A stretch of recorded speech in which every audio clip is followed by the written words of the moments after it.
pelaksanaan rangkaian 5G bakal diperincikan Kementerian Kewangan.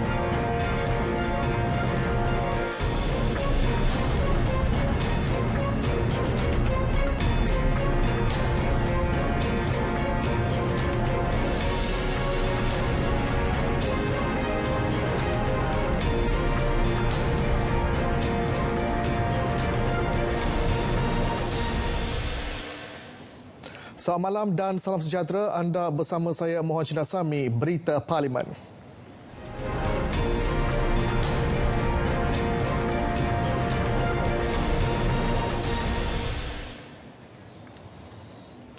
Hari ketiga penggulungan perbahasan peringkat dasar Rang Undang-Undang Perbekalan 2022 atau Bajet 2022. Kementerian Komunikasi dan Multimedia KKMM komited mempercepatkan penerima-gunaan teknologi dan inovasi menerusi penyediaan jalinan gentian optik yang lebih meluas. Jelas Menterinya Tan Sri Anwar Musa, ini akan menjadikan kualiti liputan lebih cekap dan efektif selaras pengenalan ekonomi digital berasaskan teknologi tinggi. Selain daripada mempertingkatkan ketersambungan digital, Kementerian Komunikasi dan Multimedia turut melaksanakan inisiatif-inisiatif pembangunan dan menggalakkan ekonomi digital yang dapat melonjakkan penguasaan pendigitalan dalam kalangan segenap lapisan rakyat, pemain industri serta pelabur domestik dan antarabangsa.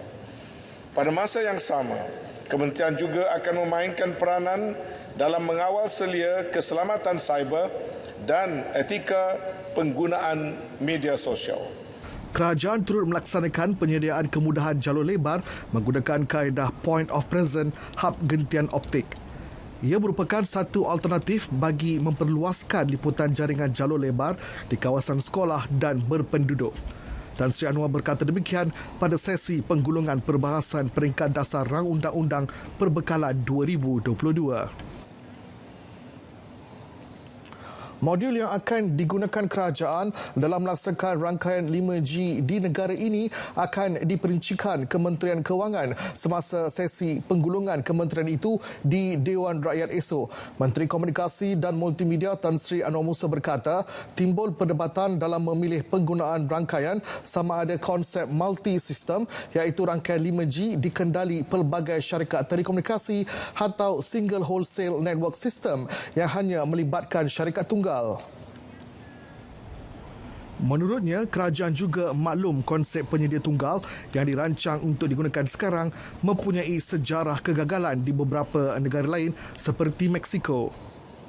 Dan kajian telah dibuat tentang punca-punca kegagalan dan setakat maklumat yang kita perolehi, asas dan latar belakang masalah adalah sangat berbeza sekali dan model single wholesale network yang dipakai di negara tersebut adalah tidak sama dengan apa yang dirancang untuk digunakan melalui DNB. Walaupun demikian, Yang Berhormat Menteri Kewangan akan membuat penghuraian lebih terperinci berhubung dengan DNB kerana DNB adalah sebuah syarikat yang di bawah tanggungjawab Kementerian Kewangan, sementara Kementerian Komunikasi dan Multimedia mengawal selia sudut pembagian spektrum serta pelaksanaan perkhidmatan kemudian nanti. Tan Sri Anwar berkata, rundingan antara syarikat telekomunikasi dan DNB sedang berjalan dan dikendalikan Suruhanjaya Komunikasi Multimedia dan Komunikasi SKMM. Rundingan itu bagaimanapun belum mencapai kata muktamad. Katanya kementerian dan SKMM bertanggungjawab untuk memastikan satu harga munasabah bagi menjamin harga yang perlu dibayar oleh rakyat semestinya murah.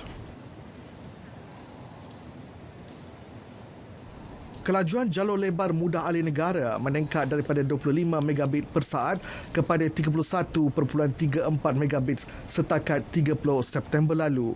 Menteri Komunikasi dan Multimedia Tan Sri Anwar Musa berkata ia termasuk di bawah pelaksanaan Pelan Jalinan Digital Negara Jendela Fasa 1 dan dijangka mencecah kelajuan 35 megabit per saat.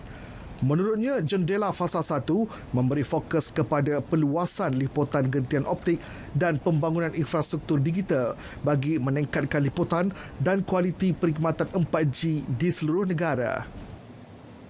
Di mana sukacita saya memaklumkan kepada Dewan Yang Mulia ini pencapaian terkini sehingga suku ketiga tahun 2021 adalah seperti berikut.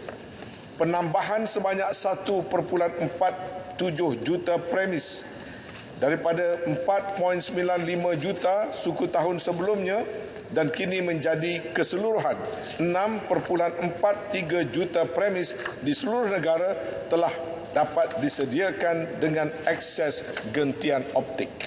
Selain itu, katanya peluasan liputan jalur lebar muda alih 4G juga meningkat daripada 91.8% kepada 94.39% di kawasan berpenduduk. Beliau berkata demikian pada sesi penggulungan membabitkan kementeriannya di Dewan Rakyat hari ini. Jawatankuasa penyiasan pelaksanaan 500,000 rumah mampu milik RMM bakal ditubuhkan dalam rancangan Malaysia ke-12. Ia ditubuhkan bagi memantau pelaksanaan dan pencapaian penyediaan bekalan perumahan oleh 15 agensi penyedia perumahan agar ia mencapai sasaran. Selaras dengan strategi RMK ke-12 yang baru saja diumumkan iaitu meningkatkan bekalan rumah mampu milik kepada kumpulan sasar, KPKT akan memastikan pelaksanaan projek-projek perumahan di seluruh negara bagi golongan M40 dan B40 terus diberi perhatian dan lebih inklusif serta mempunyai infrastruktur lengkap dan berkualiti. Datuk Seri Riza Marikan turut mengumumkan untuk mengaktifkan semula Majlis Perumahan Mampu Milik Negara yang telah diluluskan Jemaah Menteri pada 9 November 2018.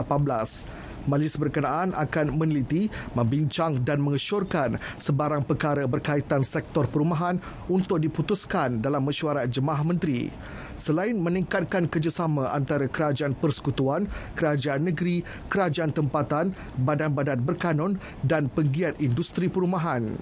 Peranan majlis itu juga adalah untuk memantau dan menyelaras isu-isu berkenaan perumahan agar selaras dan dapat dilaksanakan mengikut dasar ditetapkan. Kementerian Kesihatan telah diperuntukkan RM32.41 bilion pada tahun depan.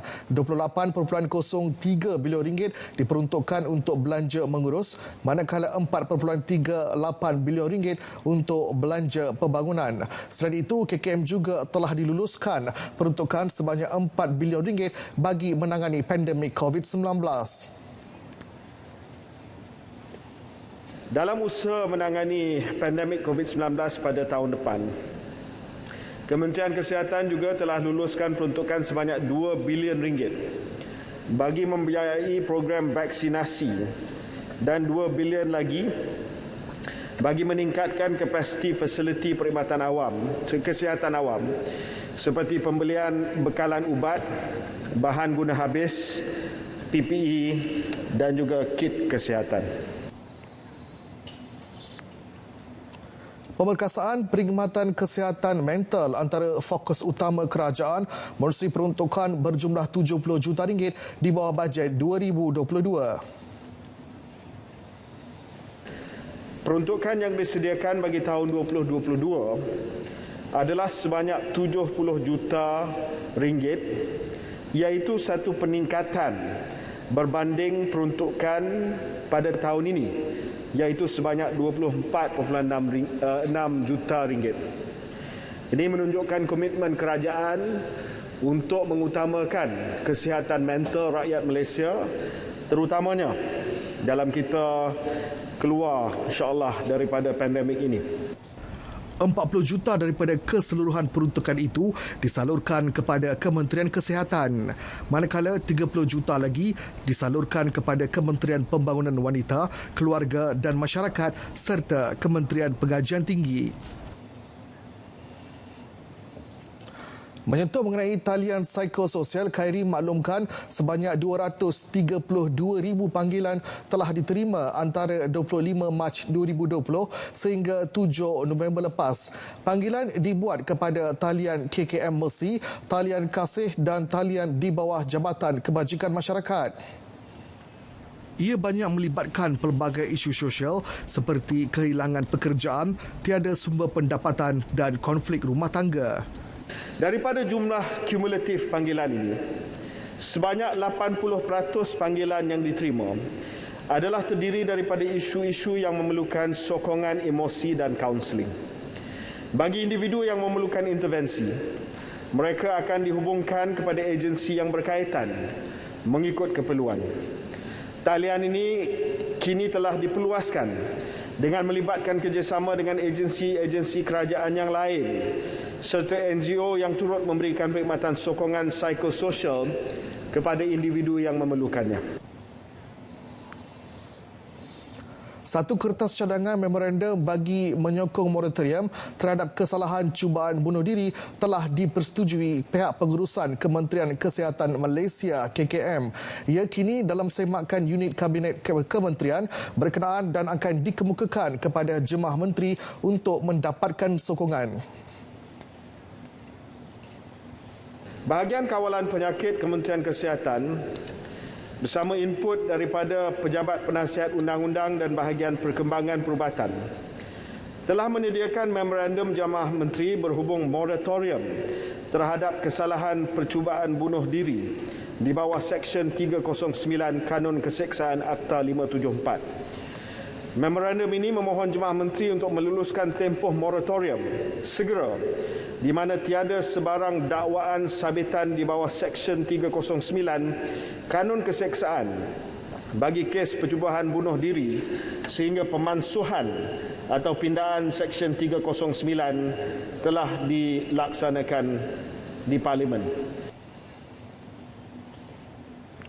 Sebanyak 23 organisasi diarahkan untuk memulangkan dana unit transformasi masyarakat India Malaysia Mitra berjumlah lebih 2.7 juta ringgit dari 2019 hingga 2020. Menteri Perpaduan Datuk Halimah Mohamad Siddiq berkata, selain itu sebanyak 66 lagi organisasi dikenal pasti untuk penamatan perjanjian dengan nilai lebih 8.1 juta ringgit. Menurutnya, ini berikutan kegagalan organisasi berkenaan mematuhi terma-terma perjanjian yang dipersetujui dengan mitra. Mitra melalui mesyuarat jawatankuasa pemantauan program Mitra yang dipengusikan oleh Ketua Setiausaha Kementerian Perpaduan Negara telah pun mengambil langkah-langkah seperti yang pertama, mengarahkan pemulangan dana oleh organisasi, kedua, membuat penamatan perjanjian dan ketiga, menyinarai hitamkan organisasi tersebut. Datuk Halimah berkata, mitra akan mengemaskini senarai itu dari masa ke semasa tertakluk kepada keputusan mesyuarat jawatankuasa pemantauan program mitra. Mitra ditubuhkan dengan bermatlamatkan membantu meningkatkan pembangunan sosioekonomi masyarakat India, khususnya golongan B40. Kementerian Sains, Teknologi dan Inovasi mesti giat memperkenal teknologi moden dalam bidang pertanian. 4 agensi terlibat dalam usaha itu iaitu Nuklear Malaysia, Angkasa Malaysia, Nano Malaysia Berhad dan Institut Bioteknologi Kebangsaan Malaysia. Pertama ialah agensi Nuklear Malaysia. Kita ingat agensi nuklear ini dia berkaitan nuklear saja, tetapi dia boleh dikaitkan dengan industri pertanian. Di mana menggunakan teknologi nuklear ini, kita boleh menghasilkan biak baka mutasi tanaman sebenarnya. Dengan menggunakan kaedah mutagenesis sinaran ataupun mutation breeding. Dan teknik ini sebenarnya menghasilkan benih baru tanaman yang mempunyai tahap toleran yang tinggi terhadap penyakit, mampu bertahan dalam keadaan cuaca yang tidak menentu dan boleh menghasilkan hasil yang tinggi dalam tempoh yang singkat. Jelasnya 2 jenis benih padi baru telah dihasilkan agensi berkenaan dan telah didaftarkan bawah Jabatan Pertanian. Malah, pelancaran benih padi itu akan disempurnakan oleh Perdana Menteri pada 20 November ini. Ketiga-tiga agensi lain telah menjalinkan kerjasama merentasi kementerian untuk membangunkan sistem serta produk bagi mempertingkatkan keberhasilan bagi sektor pertanian. Kerajaan Persekutuan akan berbincang dengan kerajaan negeri dalam menyalurkan inisiatif kewangan bagi melaksanakan usaha mengekal dan memelihara hutan. Perbincangan akan dimulakan selepas pembangunan kerangka kewangan, Reducing Emissions from Deforestation and Forest Degradation REDD Plus selesai. Memandangkan REDD Plus ini baru bermula, sebenarnya kita pun sudah ada permulaan untuk berbincang dengan kerajaan negeri, dan peleburan yang diterima daripada sektor swasta memang betul seperti yang berhormat sebutkan akan disalurkan kepada kerajaan negeri secara direct bagi melaksanakan inisiatif mengekalkan hutan simpanan tersebut. Dan kita baru bermula dan ada beberapa inisiatif yang saya akan umumkan pada masa yang akan datang.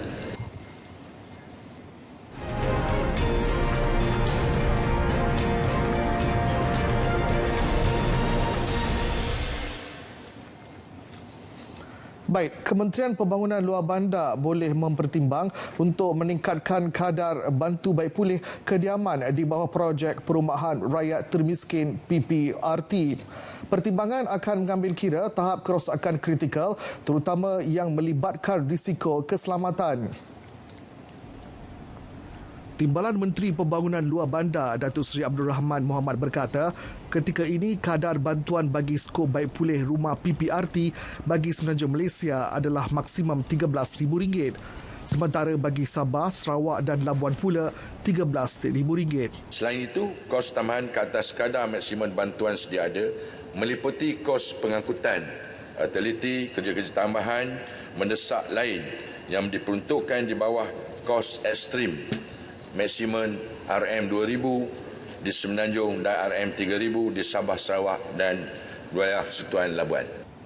Ketika menjawab pertanyaan Wakil Jerai Sabri Aziz, Datuk Seri Abdul Rahman turut memaklumkan kementeriannya telah mempelbagaikan saluran permohonan bantuan PPRT bagi kemudahan pemohon khususnya di kawasan luar bandar.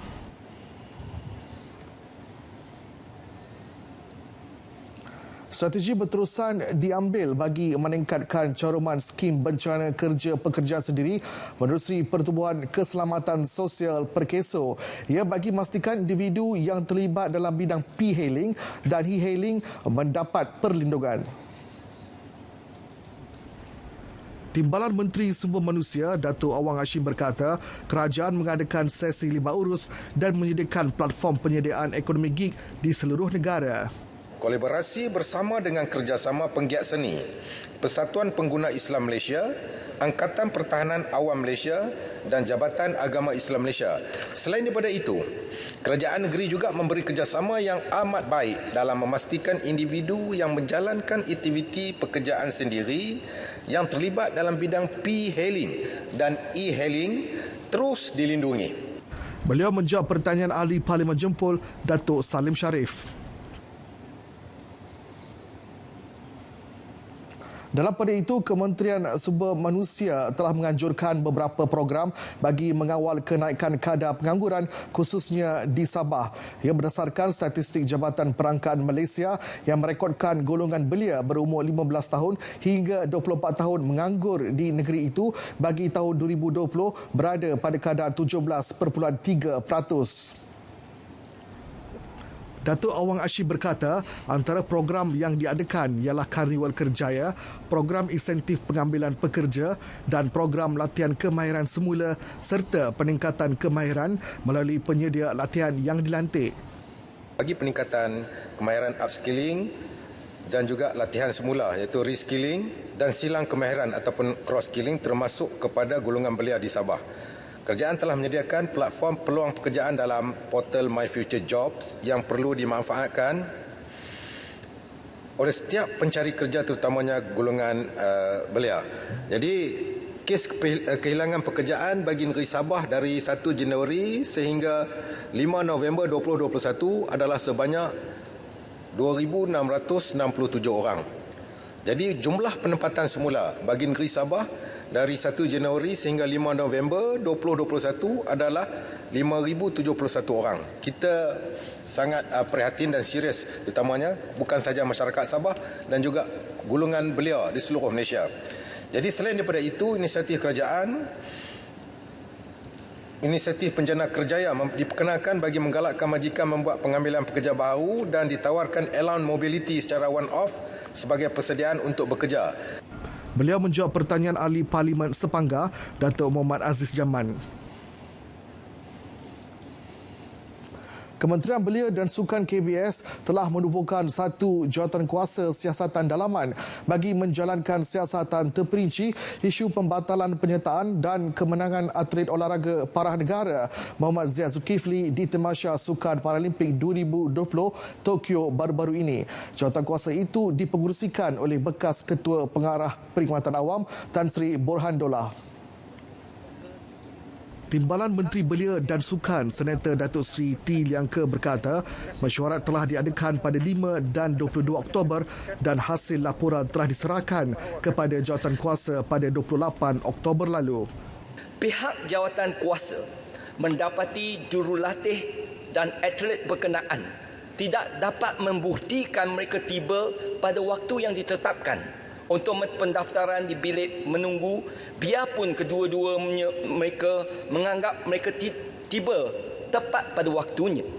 Datuk Seri T. Liangke menjawab pertanyaan Ahli Parlimen Bukit Mertajam berhubung isu did not start membabitkan Zia Zulkifli. Kementerian Perdagangan Dalam Negeri dan Hal Ehwal Pengguna KPDN HEP akan melaksanakan kajian bagi mengoptimumkan subsidi minyak masak supaya agihannya sampai ke golongan sasar. Menterinya Datuk Seri Alexander Nanta Linggi menjelaskan kajian tersebut telah bermula Oktober lalu dan dijangka selesai tahun hadapan. Melalui kajian ini, aspek keberkesanan pelaksanaan program subsidi sedia ada akan dinilai meliputi keberkesanan penyampaian, mekanisme pelaksanaan, darjah ketirisan dan kos yang terlibat akan dikaji dan diperhalusi dan seterusnya cadangan mekanisme baharu untuk dilaksanakan sebagai langkah untuk meningkatkan keberkesanan penyampaian subsidi kepada golongan sasar. Kajian tersebut meliputi program subsidi utama di KPDN HEP termasuk program skim penstabilan harga minyak masak, program subsidi tepung gandum kegunaan am, program pengedaran barang perlu dan program penyeragaman harga Sabah, Sarawak dan Labuan. Struktur gaji dan skim perkhidmatan polis diraja Malaysia PDRM telah ditambah baik pada tahun 2016. Ia berdasarkan pariti dengan skim perkhidmatan lain yang berkaitan. Ketika ini gaji permulaan minimum bagi anggota polis adalah sebanyak RM1,220, tidak termasuk allowance dan insentif lain mengikut penugasan anggota.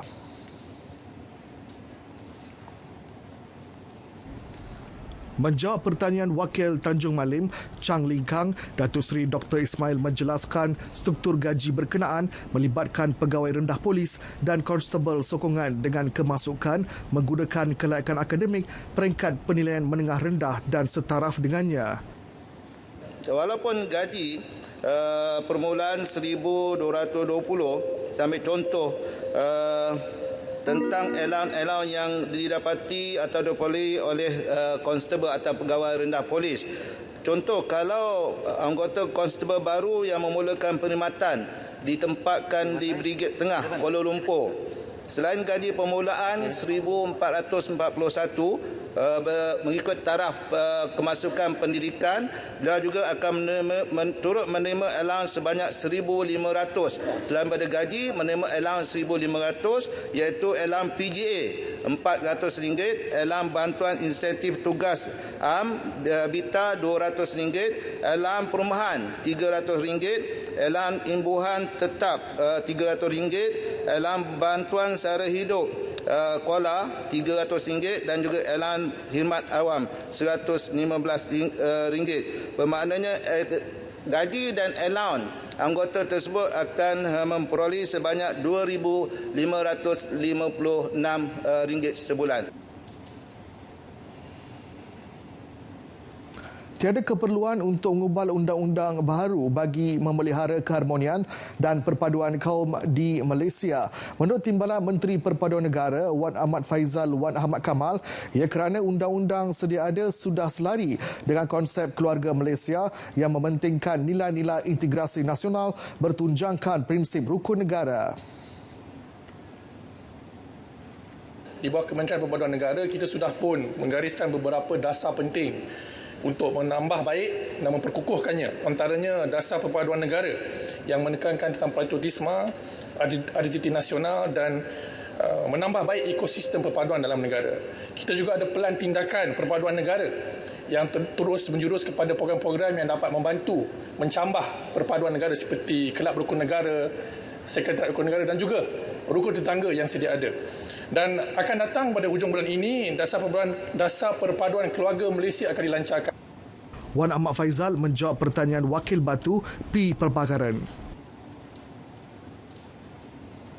Malaysia kekal komited dalam memberi perlindungan kepada kanak-kanak terutamanya dari golongan rentan bangsa keganasan seksual dan keganasan rumah tangga. Ini selari dengan konsep keluarga Malaysia dan pelantikan Malaysia untuk menduduki kerusi di Majlis Hak Asasi Manusia HRC. Jelas Perdana Menteri Datuk Seri Ismail Sabri Yaakob di antara Jun 2020 dan Ogos 2021 sebanyak 1,721 kes keganasan seksual terhadap kanak-kanak telah direkodkan. 2,162 kes aktif pula sedang dalam perbicaraan. Kerajaan bertanggungjawab dalam melindungi semua kanak-kanak di negara ini tanpa mengira kewarganegaraan, bangsa, agama, kelahiran atau status-status lain. Kepentingan terbaik mereka mesti diambil kira terutama apabila menangani keperluan kanak-kanak yang terdedah termasuk kanak-kanak pelarian ataupun refugee.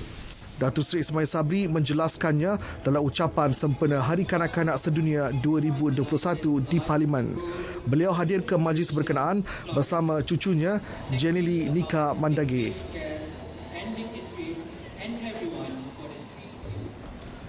Perdana Menteri turut menegaskan dasar perlindungan kanak-kanak amat perlu. Ia bagi menggalakkan masyarakat memberi keutamaan kepada perlindungan kanak-kanak sebagai tanggungjawab bersama. Di Malaysia, individu berumur di bawah 18 tahun didefinisikan sebagai seorang kanak-kanak seperti yang termaktub dalam CRC.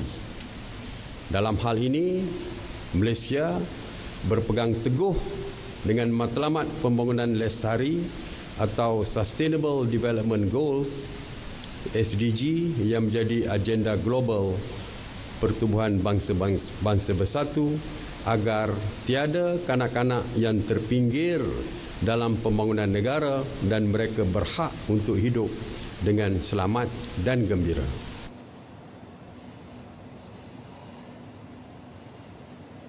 Baik, sekian laporan sidang Parlimen. Keluarga Malaysia terus amalkan kawalan kendiri dan patuhi SOP. Yang sahih di Berita RTM. Saya Muhammad Cina Sami, selamat malam.